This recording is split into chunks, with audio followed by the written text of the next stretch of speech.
வணக்கம். நீங்க எப்போவாச்சும் Dubai, Saudi மாதிரி அரபு நாடுகளுக்கு போயிருக்கீங்களா? போயிருந்தா ஒரு விஷயத்த கண்டிப்பா கவனிச்சிருப்பீங்க. எங்க திரும்பினாலும் நம்ம மலையாளி சகோதரர்கள் தான் இருப்பாங்க. துபாயா இருந்தாலும் சரி, அபுதாபியா இருந்தாலும் சரி, அவங்களோட இருப்பு தவிர்க்க முடியாதது. சரி, ஒரு சின்ன மாநிலம் எப்படி ஒரு பெரிய பிராந்தியத்தையே இப்படி ஆதிக்கம் செய்யுது? அவங்களோட இந்த வெற்றிக்கு பின்னாடி இருக்கிற ரகசியம் தான் என்ன? வாங்க, இன்னைக்கு இத பத்தி தான் நம்ம விரிவா பார்க்க போறோம். நம்மளோட இந்த பயணத்துல நாம எதெல்லாம் பார்க்க போறோம்னா, முதல்ல துபாய் நிஜமாவே ஒரு குட்டி கேரளாவான்னு பார்க்க போறோம். அப்புறம் இந்த உறவோட வரலாற்று பின்னணி என்ன, அவங்களோட வெற்றிக்கு காரணம் என்னன்னு ஆழமா அலச போறோம். அதுக்கு ஒரு நிஜ வாழ்க்கை உதாரணத்தையும் பார்த்துட்டு, கடைசியா இதனால ஏற்படுற பொருளாதார தாக்கத்தையும் நாம அலசி ஆராயலாம். முதல்ல இந்த நிகழ்வு எந்த அளவுக்கு பெரியதுன்னு நாம புரிஞ்சுக்கணும். வளைகுடா நாடுகளுக்கு போன யாருமே இத உணராம இருந்திருக்க முடியாது. அத பத்தி தான் நாம இப்ப பேச போறோம். கேள்வி இதுதான். துபாய் உண்மையிலே ஒரு மினி கேரளாலா? பல பேருக்கு இந்த சந்தேகம் வந்திருக்கும் இல்லையா? நீங்க துபாய்க்கு தான் டிக்கெட் போட்டீங்களா இல்ல திருவனந்தபுரத்துக்கான்னு ஒரு நிமிஷம் யோசிக்க வச்சிடும். அப்படி ஒரு உணர்வு வரதுக்கு என்ன காரணம்? வாங்க அந்த விடைய தேடலாம். பாருங்க, அந்த பகுதியில ஒரு பழமொழியே இருக்கு. 10 வீடு இருந்துச்சுன்னா 11வது வீடு ஒரு மலையாளியோட தான் இருக்கும்னு சொல்லுவாங்க. அடேங்கப்பா, இது அவங்களோட எண்ணிக்கையை மட்டும் சொல்லல, அந்த சமூகத்தோட அவங்க எவ்ளோ தூரம் பின்னி பிணைஞ்சிருக்காங்கன்னு காட்டுது. சரி, இப்ப நீங்க நினைக்கலாம், இதெல்லாம் இந்த பெட்ரோல் பணம் வந்த பின்னாடி ஆரம்பிச்சதுதான்னு. ஆனா உண்மை அது இல்ல. இந்த கதைக்கு பல 100 வருஷ வரலாறு இருக்கு. அத கொஞ்சம் ஆழமா பார்க்கலாம். ரொம்ப சுவாரஸ்யமான விஷயம் என்னன்னா, இந்த உறவு எண்ணெய் வளம் கண்டுபிடிக்கிறதுக்கு ஆயிரக்கணக்கான வருஷங்களுக்கு முன்னாடியே ஆரம்பிச்சிருச்சு. சுமாரா 2000 வருஷத்துக்கு முன்னாடியே நம்ம மலபார் கடற்கரைக்கும் அரேபியாவுக்கும் மசாலா வியாபாரம் மூலமா ஒரு தொடர்பு இருந்திருக்கு. அதுக்கப்புறம் பாருங்க, கிபி 7ஆம் நூற்றாண்டுல சேர மன்னர் சேரமான் பெருமாள் நபிகள் நாயகத்தை பார்க்கவே போயிருக்கார். அந்த அளவுக்கு கலாச்சார பிணைப்பு இருந்திருக்கு. ஆனா இப்போ நம்ம பார்க்குற இந்த மாடர்ன் மைக்ரேஷன் ஆரம்பிச்சது 1950-60கள்ல தான். வளைகுடா நாடுகள்ல எண்ணெய் கண்டுபிடிச்சதும் வேலைக்கு ஆட்கள் தேவைப்பட ஒரு பெரிய அலை மாதிரி மக்கள் அங்க போக ஆரம்பிச்சாங்க. ஓகே, வரலாறெல்லாம் சரி. ஆனா போனவங்கள்ல இவங்க மட்டும் எப்படி இவ்ளோ பெரிய வெற்றி அடைஞ்சாங்க? அவங்களோட அந்த சீக்ரெட் சாஸ் என்ன? வாங்க, அவங்களோட கலாச்சார ரீதியான குணங்களை பத்தி கொஞ்சம் ஆழமா பார்க்கலாம். இந்த மூலக்கட்டுரையில ஒரு முக்கியமான பாயிண்ட சொல்றாங்க. அது என்னன்னா, service mind set versus production mind set.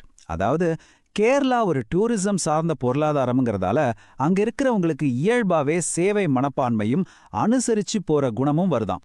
ஆனா தமிழ்நாடு மாதிரி உற்பத்தி சார்ந்த பொருளாதாரம் உள்ள இடத்துல கொஞ்சம் இறுக்கமான மனநிலை உருவாகுதுன்னு ஒரு வாதம் முன்வைக்கப்படுது.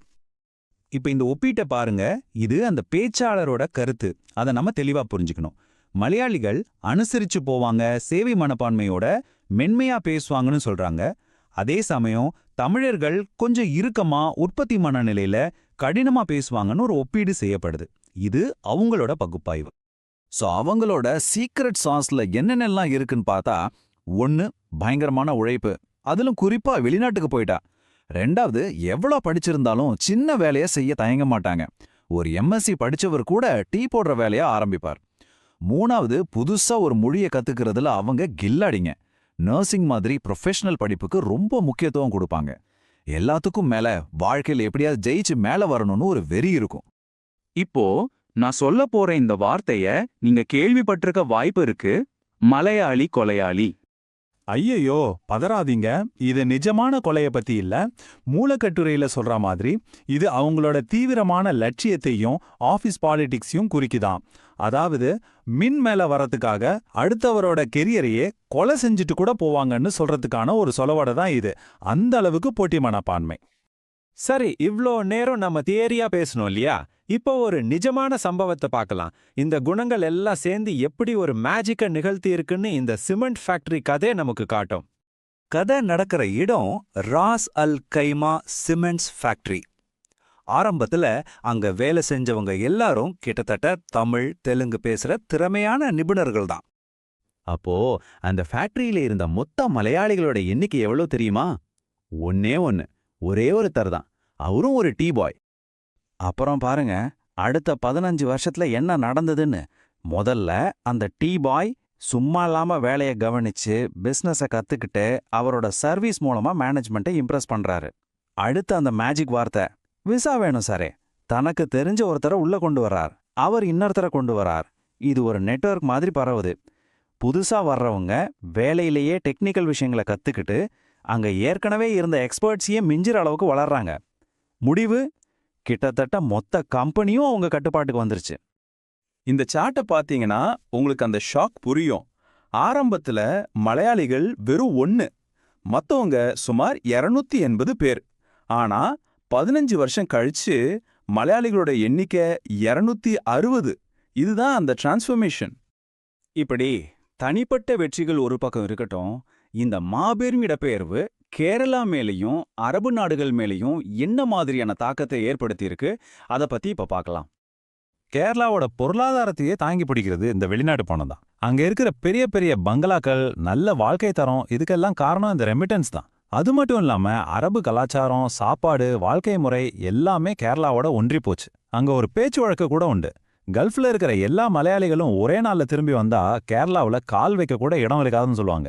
அந்த அளவுக்கு நிலைமை. சோ கடைசியா இந்த ஒரு கேள்வியோட இந்த பகுப்பாய்வை முடிச்சுக்கலாம். இந்த அபாரமான வெற்றி கடின உழைப்பால வந்ததா, இல்ல சந்தர்ப்பவாதத்தால வந்ததா, இல்ல இது ரெண்டு கலந்த ஒரு கலவையா? நீங்க என்ன நினைக்கிறீங்க? யோசிச்சு பாருங்க.